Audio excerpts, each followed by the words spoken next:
Free Me TV, Episode 3, Breakdown, Prisoner of Love, coming at you now. Control, this is Agent Olgren. I need a request to open up cell 311.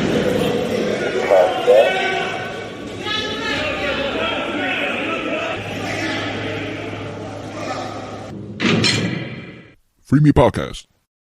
So what's going on, everybody? First and foremost, many blessings to everybody out there. I wish everybody peace and love, and I wish everybody the best of health, and that everybody's just getting by the best that they can. Episode 3, Breakdown, Prisoner of Love, man, smash hit, going off on Discovery Plus. If you don't know about it, now you know. Check it out. On Mondays, the new episodes drop. This is episode 3 I'm breaking down, and then next will be 4, and then you got it. After that is going to be 5. Boy, I got me a smart crowd. So in the first scene, right, of opening in episode 3, we cut to Bryce and the hell's her name? Aluntra and Bryce getting out, them hugging, and just all the excitement. And I'm sure there was a lot of tension and nervousness, especially on Bryce's part. You know, him coming out, and everything was just surreal. He explained how everything just seemed crazy, and just surreal. You know, it's hard to explain. You know, that feeling of just walking out of the gate, like, you know, okay, you've done your time. You've done 5 years, 10 years. It's time for you to go home now, and you're just standing there with, you know, a small box of things in your hand, and you're meeting somebody for the first time after 4 years of knowing them on a distant relationship type thing, you know. So mistake number 1, the first mistake I seen Alundra make yet, is taking him to a surprise party. Now, coming home from any kind of length of bid, you know, we don't want surprises, and maybe for the guy that did 18 months, maybe 24 months, things of that nature. But anybody that's done 4 or 5 years or more, you know, we just want to come home and adjust. We don't want no surprises. We don't want a lot of people around us, a lot of noise, things of that nature. We just really want to come home and unwind. So the first mistake that Alundra made was throwing him a surprise party with his family. Alundra, there's nothing wrong with what you did because you don't know, right? But yeah, it's more about communication. When your loved one is coming home, it's more about communicating and just making sure that you know what it is that they want. Don't hit them with no surprises. Don't hit them with none of that. Just let them know, you know, hey, listen, man, you know, I had this thing where I was going to have your family come by. How do you want to handle that? Do you want them to come by the house? Do you want to set up a dinner? Will we meet everybody?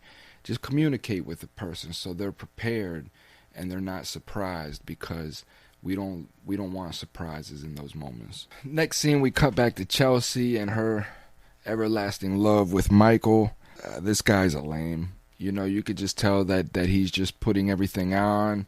You know, it's just all game that he's running up to the gates and her beautiful face and can't wait to smile. It's just, these are the type of interactions, if you're in this type of interaction where the individual is just constantly throwing compliments at you and just trying to swoo you all the time, it's game. Prison penis? Really, Chelsea? Prison penis. After Prison Penis Gate, we switched back to Isa. We haven't heard from Isa in a minute, so we switched back to Isa. She's in her diary cam, and she's just telling, you know, us about how she feels, you know, and her feelings as far as she's growing close to Devin, and she can't wait for Devin to come home. She's starting to imagine a life, you know, face to face with this character. So, you know, she's probably doing stuff around her house and just thinking about what it would be like to have Devin around the house. And when you start thinking like that, of course, emotions are going to start growing deep. So after Isa's diary cut, we cut back to, you know, another serious scene, and it's with Alundra and Bryce, you know, and they're riding in the car and they're having a very important conversation. And what that conversation is Alundra kind of sharing her fears. You could tell that she's very giddy. She's happy with the decision that she made. Both of them are very happy with each other, and you could tell that it's a beautiful relationship. It really is. And Alundra's starting to express her fears because now she's starting to see this relationship in the physical form. And now it's serious. Now shit just got thick, because now her man is home and this is in her hands, and she don't want to lose that. And she's expressing that fear and that anxiety. And as Bryce, explained that he's been home 10 minutes and she's already, aggravating him with this here. He even rolled his eyes in the scene when she started bringing it to him. This is the beginning of a toxicity, because what's happening is again, we're expressing emotions without really understanding the words that we're using or how they're being framed. So first and foremost, Bryce has to understand, again, all the sacrifices that Alundra made and the risk that she's put her own life in connecting with this guy.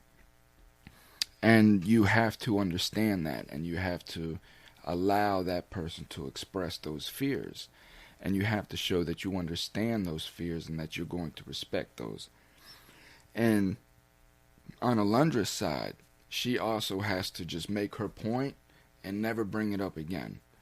Don't bring it up no more. Just like she said, just have that talk, give it the weekend, give it, a couple days. But then it's, listen, this is what I've sacrificed. This is what I've went through. This is what I will not tolerate. And as long as we can follow in those guidelines, I'm going to be on your ass because you have shown a history of making bad decisions. So I am going to be nervous about your choices until you can earn my trust in that facet. And again, these are all things that Bryce has to understand and accept for himself as well. We cut to Bryce's dad. And I really have an issue with what he had to say about why he didn't go and visit his son in prison, because he claimed that he didn't want to see his son that way. But then he turns around and says to his son that he has to be a man. So again, these are a lot of the hypocrisies that parents display, right? I'm sure Bryce definitely felt some kind of way about not seeing his dad through his bid. But again, I could tell that Bryce is very emotionally connected to his family, so he probably never let his father know how that let him feel. The excuse that the father gave about not going to prison to see his son is just not viable. It's a cop-out.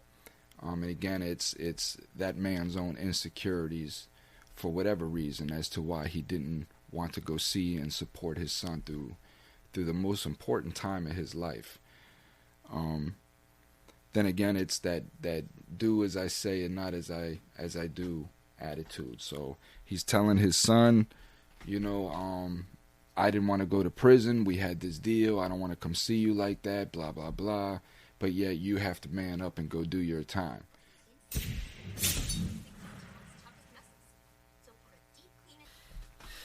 We cut to the scene where, where Bryce is meeting his family, and you could just see it. I mean, I understand. I understand exactly what Aluntra's talking about, and Aluntra's a good girl.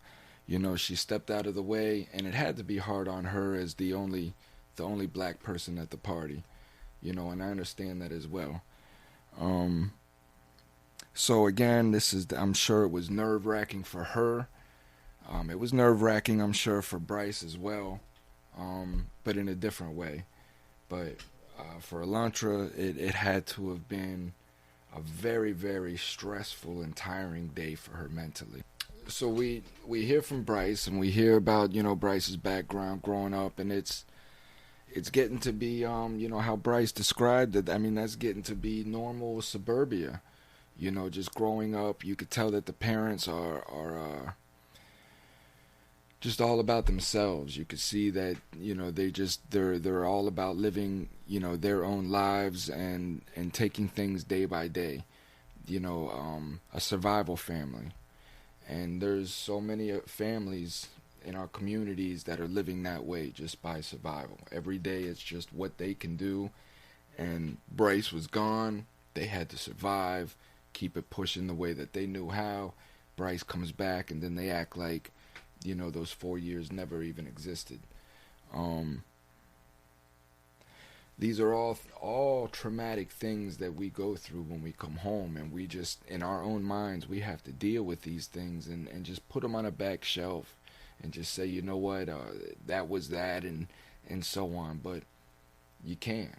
You have to always remember who was there for you and who wasn't when you were walking through that fire, because the next time fire comes, you know who to look for. So we cut back to Ice's scene, and she's back in her diary cam, and now the big topic comes up, and this is always gonna come up sometimes when a plan is not devised when you're getting into a relationship with an inmate, and that topic is money. So Devin started asking Isa for money, and he was sick. They haven't spoken in a week, and some of his emails were saying that he needs money for extra food and extra medicine. And all of this stuff is true. We get charged for everything inside. So when we do get sick, we have to go to medical. We have to pay for the trip to medical. We have to pay for our medicine, things of that nature. So these are normal occurrences.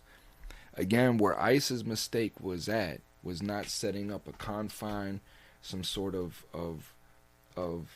stipulations with Devin. I don't mind sending you money, Devin, but I can only send you $50 a month, no matter what. I can only send you $100 a month, no matter what. So he knows in his mind, if he's a true character, he knows in his mind that she's willing to give me $100 a month, which will help.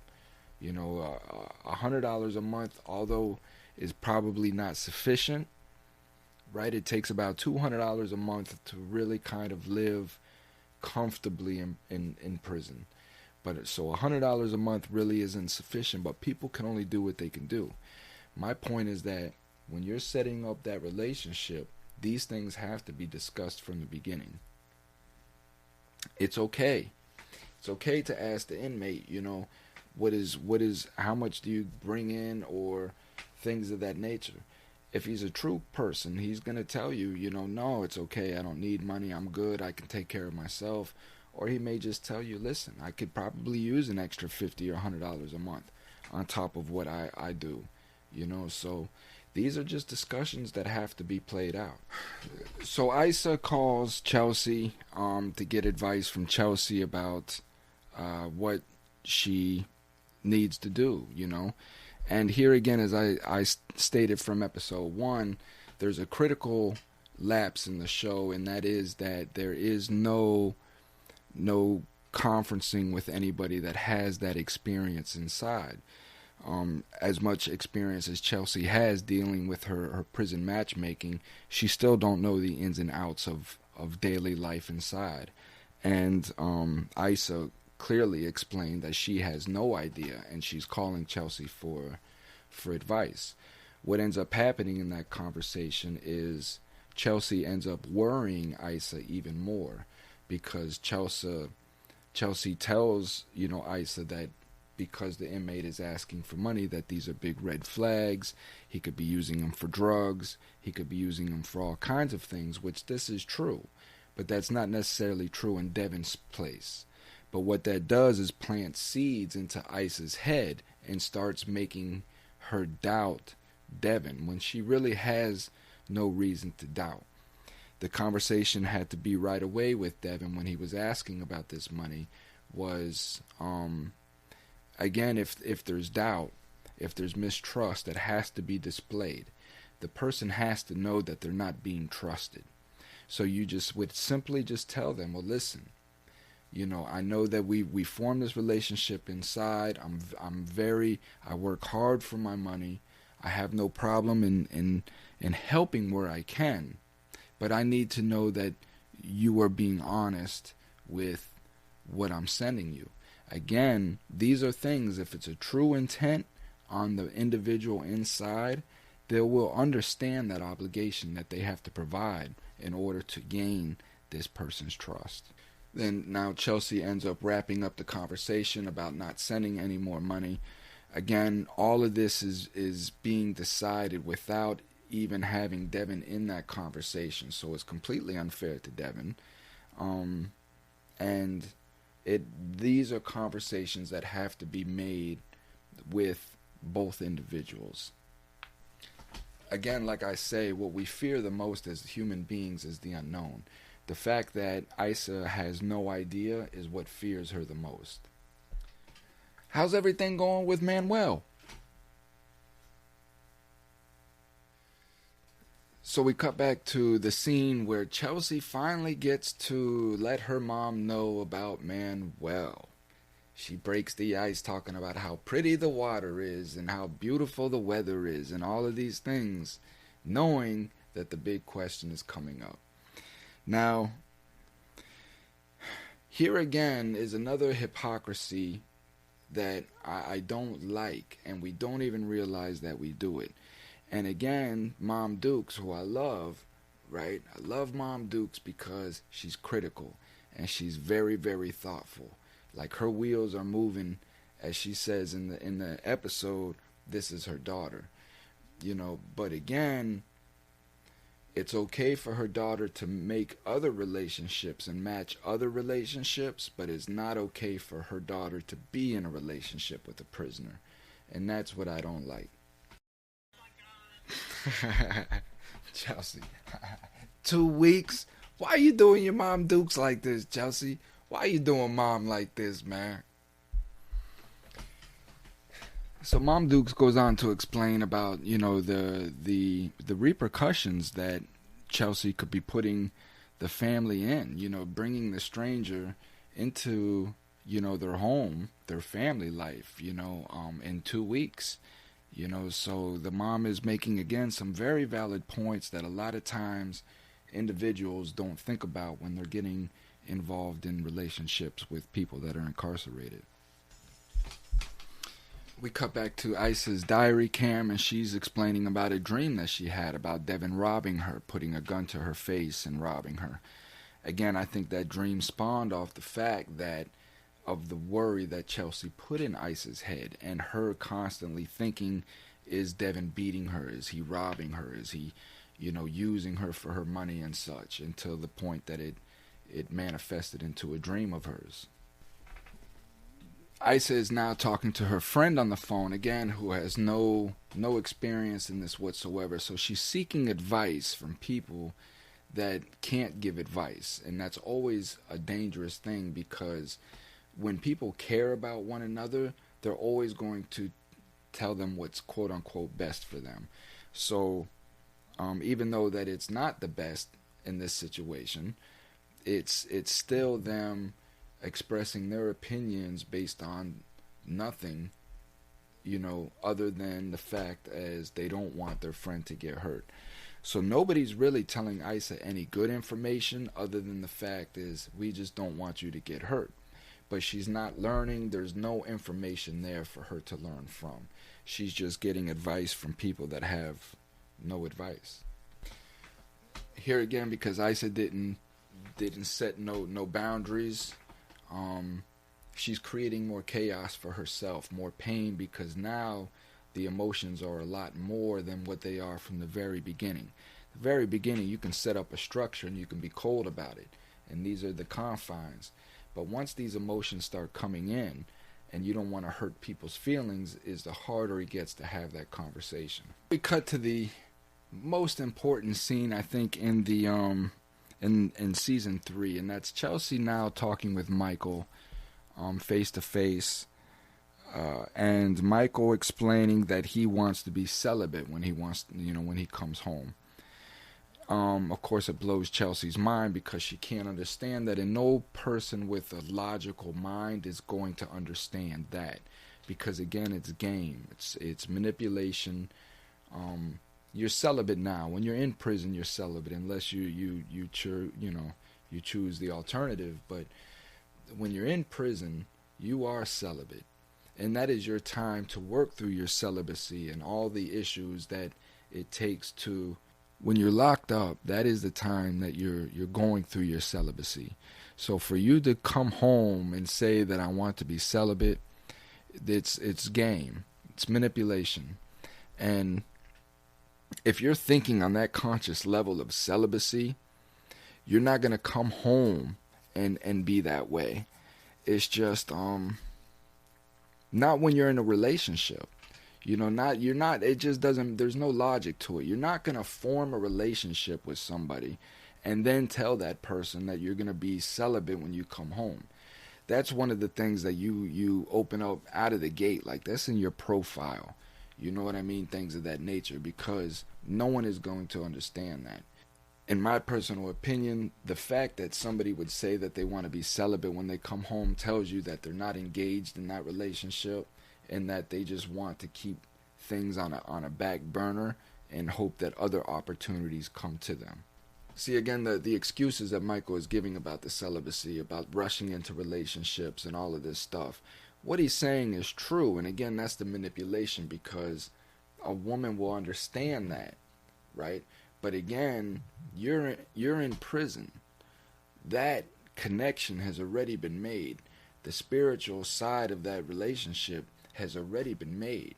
You've already made a relationship without the physical sense of it. So to say that now you're going to come home and be celibate because you don't want the physical relationship and you want to get that spiritual connection, it's just game. See, again, it's the words. I want to make sure that we're established. I want to make sure that this, and I want to make sure, again, this is just all, it's all game. It's narcissism, it's manipulation, and it's egoic. It's tricking the individual that's listening, right, into this dream state of the perfect guy. Like, oh my God, this guy, like, he's so perfect, I mean, he wants to be celibate when he comes home. Like, who does that but Gandhi? Again, Michael is one of the worst type of inmates coming home, where they've learned a bunch of smart words and they've learned how to use these smart words, but yet the words are meaningless to them, and they know that the words are meaningless to them. So now we're back to Bryce and Aluntra. They're in the home. Aluntra talking about how Bryce put it down, about us coming home and how it's short and all of this stuff. It ain't true. It ain't true. We put it down. Aluntra's walking around with her big old Kool-Aid smile. Bryce walking around with his big old Kool-Aid smile. But they start getting into the conversation. Aluntra says some very important things and some very true things. And again, she's setting her boundaries and trying to let Bryce know where her fears are at. And Bryce understands, but he's having a hard time accepting that fact.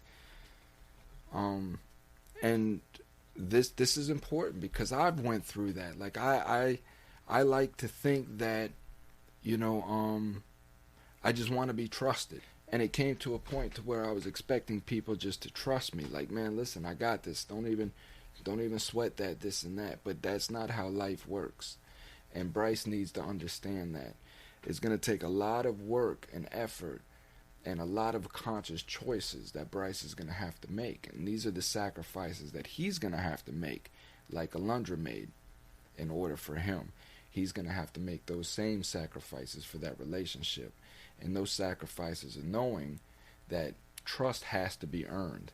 He told Aluntra, that, babe, you're just going to have to trust me. That's not how it works, Bryce.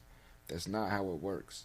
She's given up enough trust in just being with you from the beginning, so you just can't expect her just to not think about any of the decisions or choices that you have a track record of making your whole life.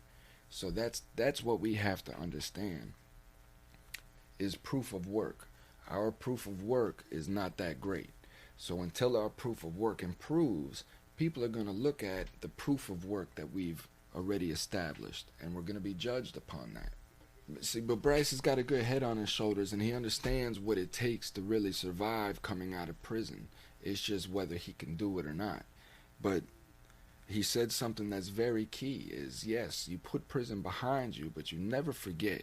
You never forget where you came from, because when you forget about those things, then you forget about how you got there to begin with.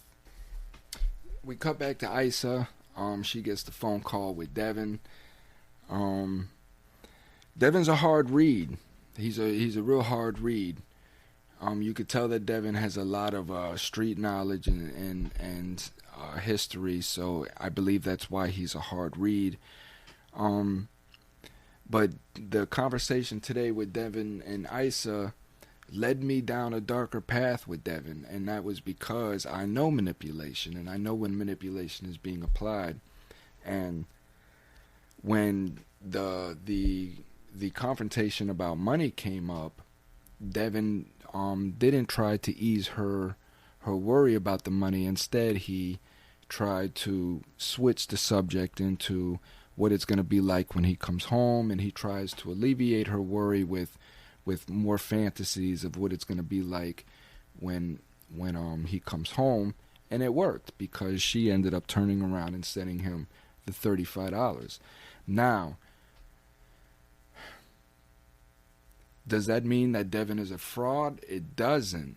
It does not mean that Devin is a fraud, and it does not mean that Devin is fraudulently, maliciously using Isa. But what it could mean is that Devin is just doing what Devin has done his whole life.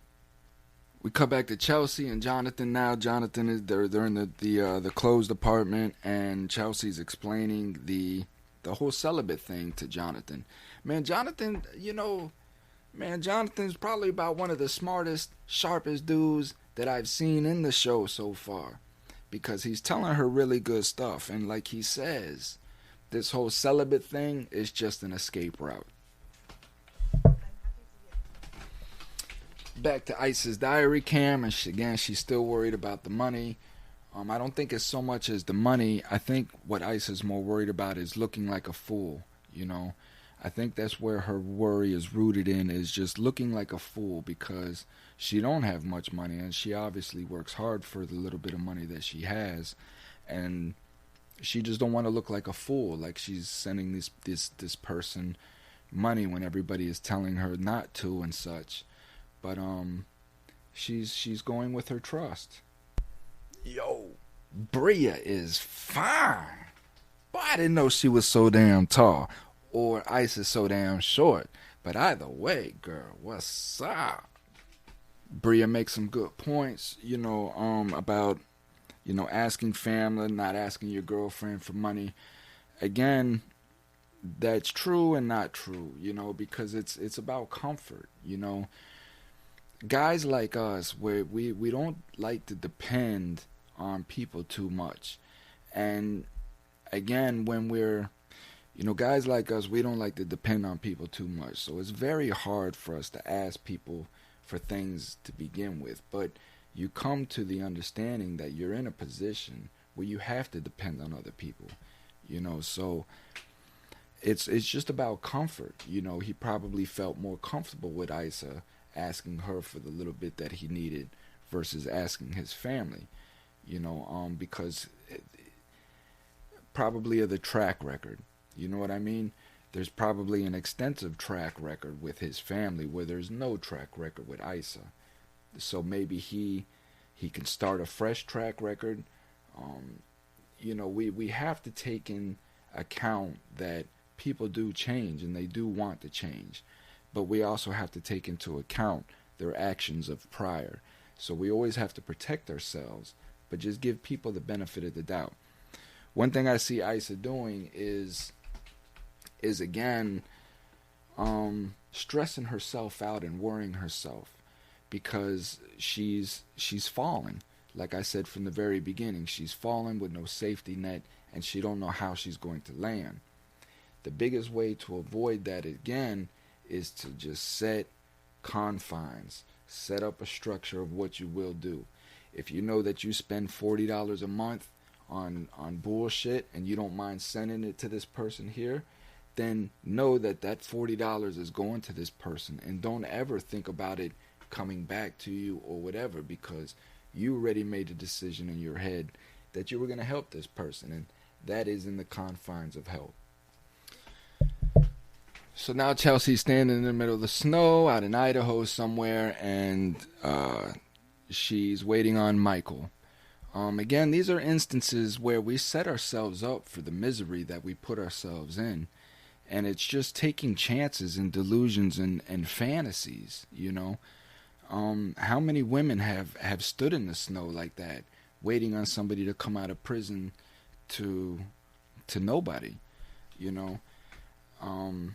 We have to always apply logic to these fantasies and these delusions that we create for ourselves.